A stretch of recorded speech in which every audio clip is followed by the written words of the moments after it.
বন্ধুরা দেখো আমাদের বাড়িতে আজকে হাঁসের মাংস নিয়ে আসছে। গাইস, মাংসর জন্য আলু কাটা হচ্ছে, রসুন এন্ড পেঁয়াজ ছিলে রেখে দিয়েছি।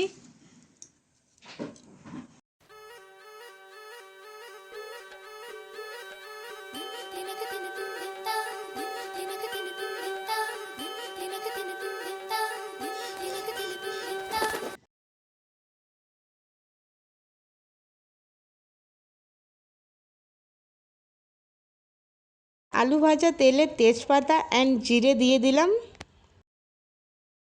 দিয়ে দেবো পেঁয়াজ। हम तो झोला उठा के चले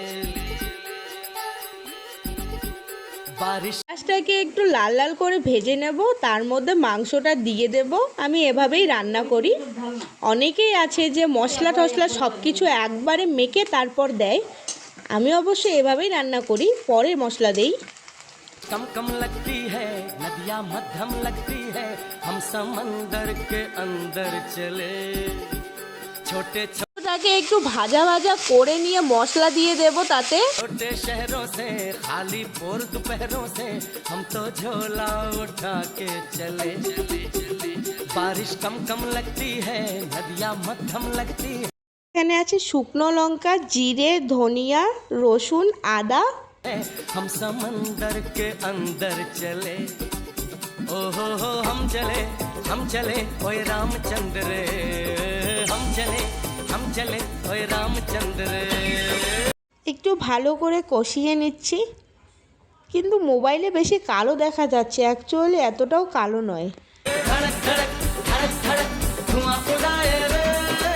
আমি তো আমার পরিমাণে জল দিয়ে দিলাম, তোমরাও তোমাদের পরিমাণ মতো জল দিয়ে দিও।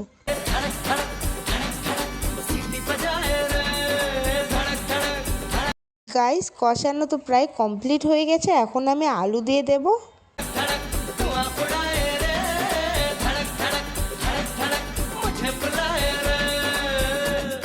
গাইস, মাংস কিন্তু পুরো কমপ্লিট। আর হবে নরসিংহের পাতার বড়া।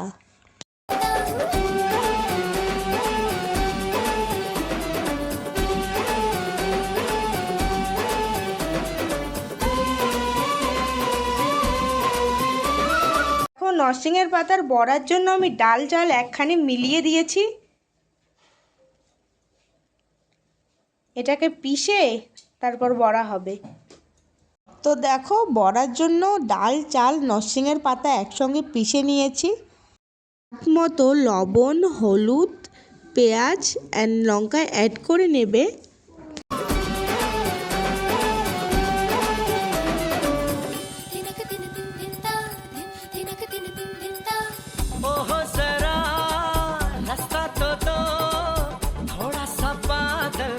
चखना है बड़ा बड़ा कोयले से, नाम फलक पे लिखना है, चांद से होकर सड़क जाती है, उसी पे आगे जाके अपना मकान होगा। चांद से होकर सड़क जाती है, उसी पे आगे जाके अपना मकान होगा। हम चले